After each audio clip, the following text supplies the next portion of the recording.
Hey friends, I know that you like podcasts because you're listening to this one, so I'd like to introduce you to another, the Merge Conflict Podcast. It's a weekly discussion with developers Frank and James on all things development, technology, and more. After years of being friends, Frank and James finally decided to sit down and start a podcast about their lives as mobile developers using Xamarin.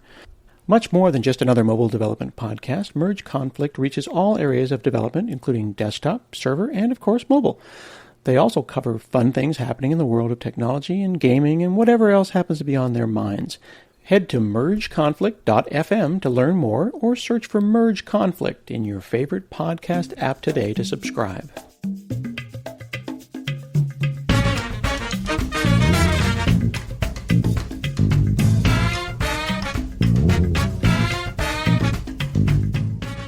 Hi, I'm Scott Hanselman. This is another episode of Hansel Minutes. Today I'm talking with Shaundai Person. She is a UI engineer at SalesLoft, and she is a burgeoning teacher on the internet, doing work for Egghead Cafe and a bunch of different things. You've been blogging and doing all kinds of great stuff. How are you? I'm great. Thanks for having me on, Scott.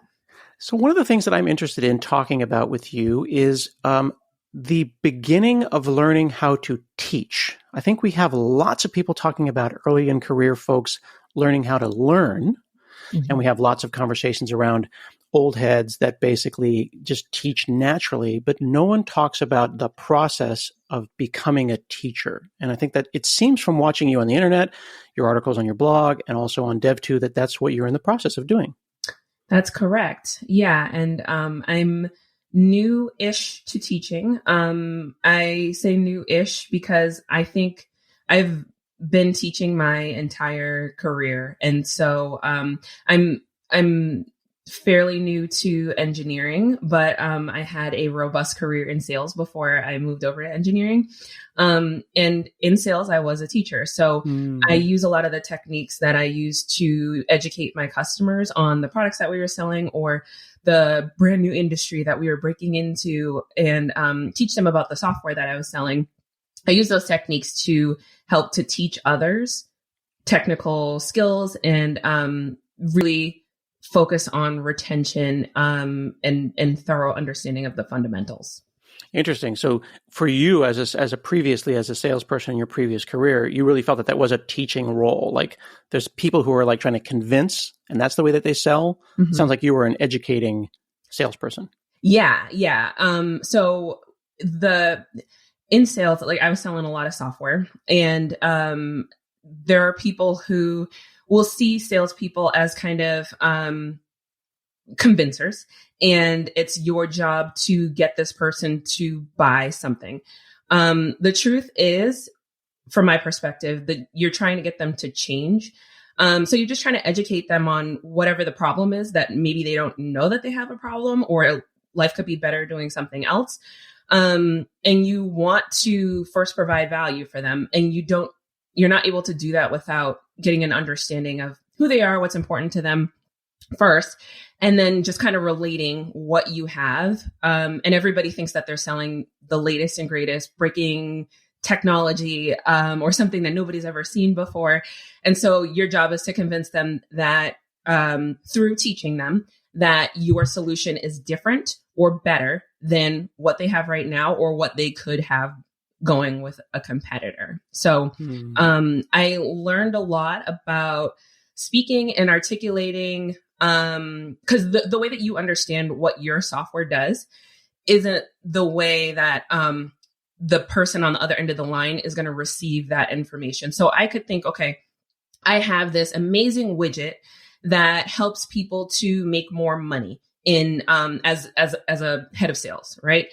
Head of sales is like, okay, well, I have a ton of widgets. Like, what makes your widget different? And if I'm focused on feature, most times they're not going to get it. So you need to relate what your offering is into what that customer or prospect would understand. And so a lot of those skills that I used in trying to educate my customers is the same type of thing that I leverage a lot when I'm teaching engineers different technical concepts as well. That's a really sophisticated framework. I would think that naively, and I'm curious what the audience would think when they interact with us on social after this podcast goes live, is that they wouldn't think, I would guess, that a salesperson's skills would translate. But you expressed just now a very clear understanding of why it's important that you could express this is the difference between these two technologies. You're, selling open source technologies now, or you're selling software techniques, or you're selling certain styles of coding. Mm-hmm. Did you know that would be the case when you switched careers? The case that I would that you would be able to these skills would translate. It seems to me like having had already a very successful and somewhat long sales career, for you to then say, I'm going to do a totally different thing. Mm-hmm. I would have assumed naively that you'd be throwing out skills like, oh, none of these skills are useful. Right. Yeah. And that was actually one of the reasons why it took me longer than I wish I had to actually move into engineering, because I felt like I spent about 12 years in sales, and I felt like I was kind of married to this career. Like I had a BBA, a bachelor's of business. I had an MBA, and then I had this extensive career, very successful career in sales. Not to brag on myself or anything, but you had me at MBA, by the way. So thanks. I was winning awards for exceeding my quota consistently. So it was like, why would I throw all this hard work away for something that is kind of an unknown? So yeah, I didn't know that all the skills would translate. And I think part of it is like I seek out these opportunities too, because I could just do the things that are in the job description, get the code across, move the JIRA tickets from in progress to GA. But the truth is too, there is a level of communication that you need to be able to have to be a good engineer and work on a team. And I think that my skills as a salesperson and communicating with my customers helped to kind of fill in the gaps. Like I know that a lot of engineers will struggle with soft skills. Sales is a career that is essentially just soft skills. Like you're working on problem solving, you're working on communication, you're working on like levels of empathy, understanding, all different kinds of soft skills. That's 100% what you need. So that's not an area. I mean, it's always an area that I need to continue to fine tune, but it was one of the areas that I was stronger in when I came into engineering. So I got to focus more on learning the technical concepts, and then just kind of figuring out where the communication, for example, would tie in with that. I appreciate that you, without any prompting, brought up the concept of empathy, which I think is huge. It's like it's fundamental to my entire personality, which is literally putting yourself in the shoes of others. And as a teacher, it's so important. As a salesperson, it's so important. I think it's under-respected as an engineer, whether you're talking to other engineers that are at the same level, a higher level, or who are earlier in their career than you are. Yeah. And it's sad that I see there's a lot of people who have kind of a negative view of a lot of tech, the people in tech, because there are a lot of egos. I've been lucky enough to not have come across much of that. But there are people who kind of flaunt their technical knowledge as a brand. And this is my personality. This is who I am. I'm smarter than you because I can use more technical terms. And that's kind of what the complaint is. I think that the best, and those people, sometimes are in positions as like teachers or people who have a big following, which is unfortunate. But I think the best teachers do have, like you said, that level of empathy where they help to first seek to understand where people get tripped up, what kind of questions they have about what languages they're using, or what languages they're trying to learn, what technologies they're using, and let that translate into the way that they teach. When you are starting out as a early in career engineer, I don't necessarily see people who are starting out in the first, let's say 5 years of their career, immediately going on social, on a blog, starting their journey in public. A lot of people feel very kind of internalized, very focused on themselves and their own learning. And they think, I can't really blog about this. I don't know what I'm talking about. And certainly I'm not going to go become an instructor somewhere. I'm just learning. But you did the exact opposite and immediately did both, learned and taught in public. Why? And I will say that isn't something that I never got stuck on, where I didn't feel that imposter syndrome, like everybody else has already done this before. What value could people get from what I say? So when I ever feel like that, I try to focus on, okay, I'll just tell my story, and nobody else's story is my story. I have a unique point of view. I have a unique experience. Or if I don't, that's okay, because it's going to resonate with someone else who is going through the same struggles. And when I was first starting out my career journey, I would have loved to be able to see somebody who is in the same type of position, somebody who is switching careers, coming from sales straight into engineering or something similar, and going through similar obstacles. And I want to be that person for somebody else. So I kind of default to, okay, if I don't have to be the person that teaches everybody, I don't have to be the person who knows everything, just be the person that tells my story, and somebody will take something from it. And I've gotten a lot of great feedback, which kind of hypes me up to do more stuff too. And good feedback from people who say, oh, well, I'm so glad that somebody finally said this, because I was feeling the same way. I just didn't know how to say it.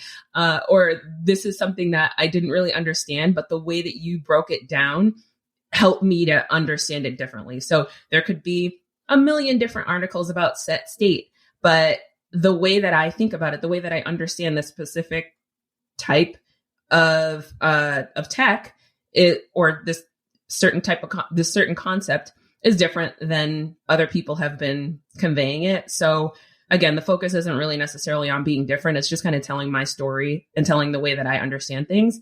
And it can be different enough just for one person to benefit from it. If nobody else benefits from it, I benefit from it, because I refer to my own works, my own blog posts and videos just as much as anybody else would.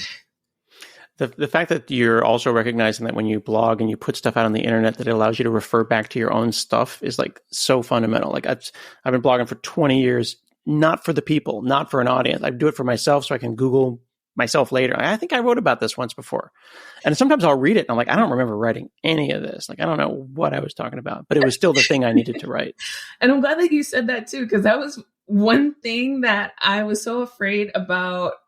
So it was kind of intimidating when first coming into this space, is that I thought that people like you, or people who, have a lot of, I say a lot of people who are great teachers, people who are, who've been in the field, who know what they're talking about.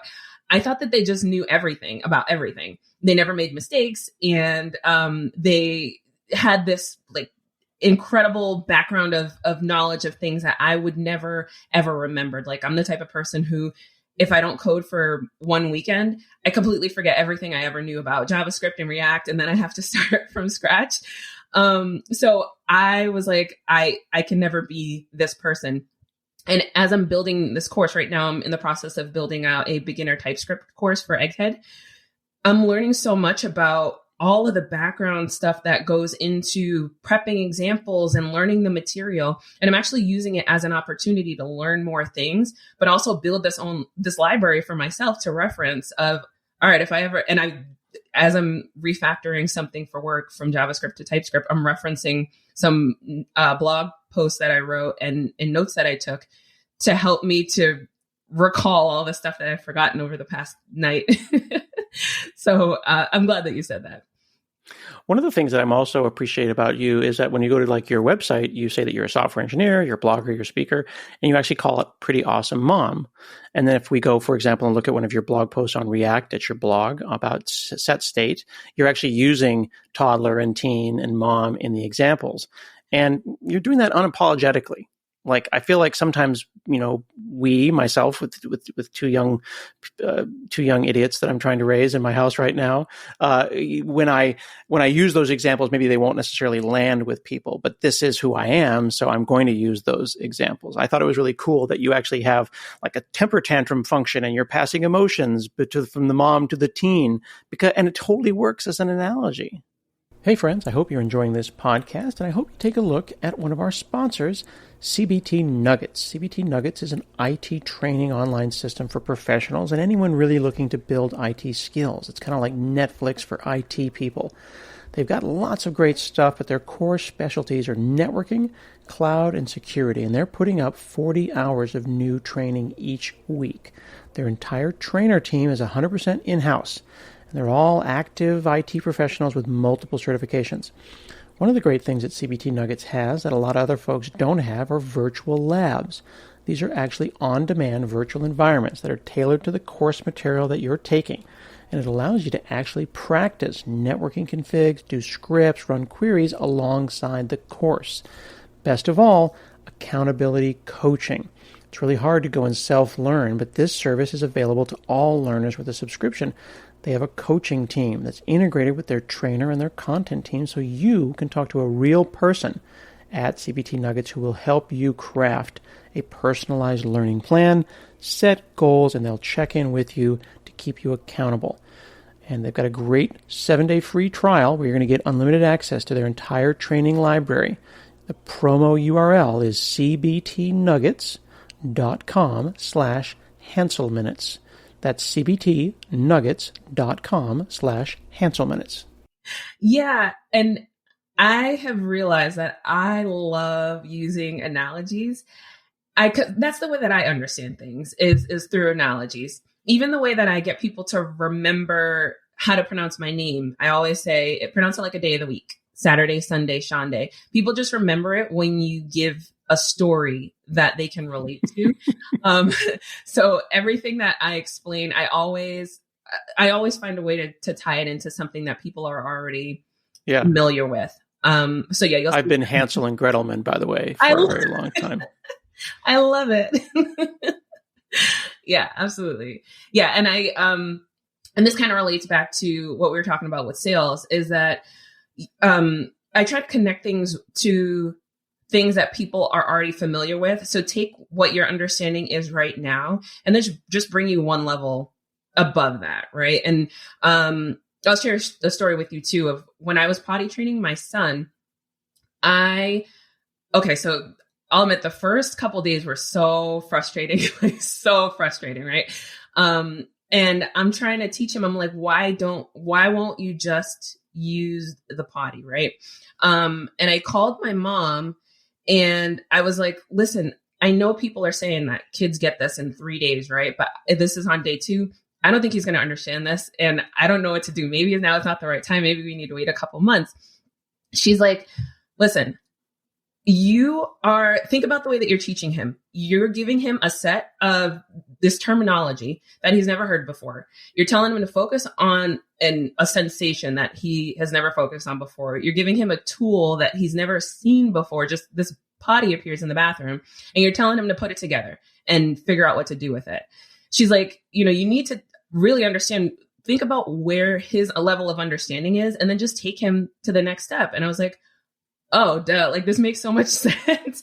Like he understands like, okay, I can just show you, like he's never seen anybody use a potty. I can just show you like, this is what you need to do. Just sit you down. So that's kind of, what I want to be able to do with teaching is, I don't want people to end up like so many people do where you just given a tool, you get VS Code, you get these terms. This is a type, this is type inference. And just figure out what to do with it. And why aren't you so smart to be able to figure it out on your own? You need to take people, understand where their level of understanding is, and then take them to the next level.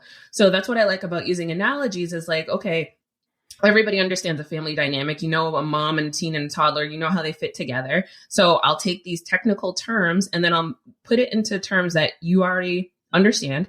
And then we can apply all the little jargon, the set state, and, this is a function, this is props and all that stuff. And you can inject it in there once you have the fundamental understanding. So that's why I love analogies so much. So I want to make sure that you know that you've just committed to writing me an article called React, the Potty Training Perspective, that I expect you to write and have a link for me that we'll put in the show notes of this That is a show. great idea. I'm all for it. All right, excellent. We'll be looking for that, and you can find the link to that yet to be written blog post in the show notes. One of the things that I thought was really good, and I think it's a good reminder to everyone who is listening to this podcast who maybe hasn't done a blog, is sometimes it's okay to make declarative statements and ask controversial questions. I was impressed that, again, as an earlier in career person, you just wrote a blog post a couple weeks ago called TypeScript, What's the Point? Mm-hmm. And I was like, oh, that's aggressive. What's the point? Like that idea of asking a question and answering a question, and then you continue to ask questions throughout the blog post. That's kind of the Socratic method, isn't it? Mm-hmm. Yeah. And so this is part of my build up for announcing this TypeScript course that I'll be coming out with hopefully by the end of the summer. But I'm learning a lot more TypeScript. I'm using TypeScript more in my role at SalesLoft. And one of my beginning questions is like, okay, this is annoying. TypeScript is really annoying. Like all you get is red squigglies and I'm doing all this work for what, and in my head, and I know I can't be the only one with the same feelings about it. I know in my head, I'm like, why? What is the point? So I want to think of ways that I can help to answer questions that people are kind of afraid to ask. Or when you're looking at TypeScript, like when I'm Googling TypeScript, I want to know why it's so annoying. What is the point of it? And I want to help other people to understand that too. So that was kind of my goal in it is, and I'll come out with a lot of provocative stuff just because it's kind of the way that I think. It's like, I'm not going to think in, is type inference better? I mean, maybe I will down the line, but is type inference better than explicitly declaring things? No, in the beginning, this is kind of what you want to know is like, why am I even using this? What are my other options? Should I be trying to get around this or should I be trying to convince my manager that we need this? So. One of the things that I think is interesting for us to talk about, because we're in different places in our career and we started on different languages. Mm-hmm. So you started with and I'm quoting from your blog post here, a carefree life of declaring variables without worrying about their future, what they'll become, or the functions that they have to interact with. Well, I started in C, allocating my own memory and basically just getting slapped by the compiler every few minutes. And I'm just imagining you just like, woohoo, var cupcake equals whatever. Like, I don't even care. Woohoo. Exactly. Right? Exactly. So here we are, two people coming from, we're kind of trying to drill a hole in this mountain. We're coming from totally different directions. Mm-hmm. And you're describing that TypeScript as a statically typed language is squiggling. And I'm thinking, you're complaining about spell check. like, why is Microsoft Word putting all these squigglies here? Because you're wrong. Right? Why don't you like that structure? Because I'm like, structure, more structure. Yeah. And I don't know if it's more of a creativity thing or what, or just kind of like, man against the government or whatever. But I liked the freedom of just being able to kind of be wrong and stuff and then just being like, YOLO and seeing what happens at the end. That is it right there. JavaScript is the YOLO language and that's TypeScript is not. Yes. I got to write that one down too. Java. You got to do these quickly before people hear the show and otherwise they're going to beat you to it or I'll beat you to it. I'll write the blog post myself. Yeah. Please don't. I just look for it. I'm going to. So you got 2 blog posts you got to do now. So this is great. Yeah. I think I love the freedom. And I see a lot of the comments on that TypeScript, What's the Point article, right?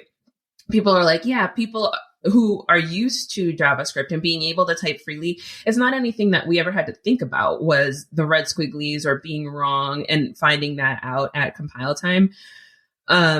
So it's kind of like the parent, and it's like, yeah, okay, I see. You were right. I know I wasn't listening. I should have listened this whole time. But now that you're here, now that I understand what the purpose is, I don't see my life without you kind of thing. So, yeah, most of the people who commented on that post came there to say like, you might reject it if you came from a JavaScript world. You might reject TypeScript or statically typed languages. But once you've crossed that bridge and figured out why and how, there's no going back. People love it. Yeah. At Microsoft, where I work in my day job, there's this concept that they use internally called the developer's inner loop. It's like a for loop, but there's your loop. And your loop is you type, you hit save, you go to the browser, you hit F5. Right? Mm-hmm. So, and then if you put on like a watch, if you like run a watch, you hit save and then you wait for the thing to recompile and it hits, F5 for you. Or if you use like a module loader or whatever, you hit save and then it loads the module hot. TypeScript moves that thing left, right? It's called shifting left. So it's like as you're typing, it's doing the thing that you wouldn't have found out for way downstream. Exactly. Yep. And that's pretty much it in a nutshell. Just keeps it more maintainable over the long term. JavaScript is great. And I'm not going to knock JavaScript because it's, where I came from. That's like, not in my hometown or something. Like I love JavaScript. And TypeScript is JavaScript. It's a superset of JavaScript. But it's, if you're working with other people, if you're working on something like we talked about before and you forget how to code over the weekend, like I do frequently, it helps you to, be able to come back, pick up where you left off and not make mistakes, or just know kind of what to put into what, so that things will work when you go through and hit F5 or run your stuff. It's good that you're pointing out that we do forget stuff. Like I haven't written a regular expression in like 3 months. So like I've overwritten those brain cells with other stuff, like my kids' birthdays and their important stuff about my kids. Sure. And then I got to go and dig it out of the archive. Oh crap, I got to write a regular expression again. That's just, it's okay to do that. Like unless you're writing code or exercising every single day, you're going to forget that stuff. Yeah. Yeah. And I like that. I'm getting more comfortable too in my life, just like making mistakes in public or just letting people find out that I'm not perfect in public. So, and I know nobody's perfect, but for me, this has been kind of a challenge my entire life I was growing up just, Little Miss Perfect and had to get straight A's and get the extra credit and always be buttoned up. And it was just kind of unnecessary stress that I put on myself. And this is part of teaching, is that when you are in a position as a teacher or a mentor or just a human being, it's okay to make mistakes. And actually, I think we should be more inviting of people making mistakes in public, like little mistakes here and there. And it helps people to see that, okay, this isn't something tech engineering. This isn't something that isn't for everybody, or this isn't something that's not approachable for other people. You don't have to be perfect to be in here. We all make mistakes no matter what point we are at our career. We could be coding at Microsoft and doing huge things and still be making mistakes every day. So what would you say for someone who might be listening, who might say that I, Scott, given my age, my background, my experience, has a privilege or more of an ability to make a mistake in public without someone kind of flipping the bozo bit on me? And you and your demographic and background, as well as being early in career, could cause someone to jump on you and say, "Ha ha, you're not a real dev. You made a mistake in public." But you just said that you welcome people to make mistakes in public. Have you found that, or what do you think about that comparison? I'm actually glad that you brought that up. So I think that, yes, you do have a privilege where people won't come out of the woodwork as much and say, okay, you don't know what you're talking about because, you made this one silly mistake. However, so I think that I'm more, probability wise, I'm more likely to get some backlash on that stuff. However, if I think about as a young Black woman, I'll say I'm young. I'm still young. As a young Black woman. Hey, I say I'm still young too. So you do you. That's right. As a young Black woman, entering engineering, right?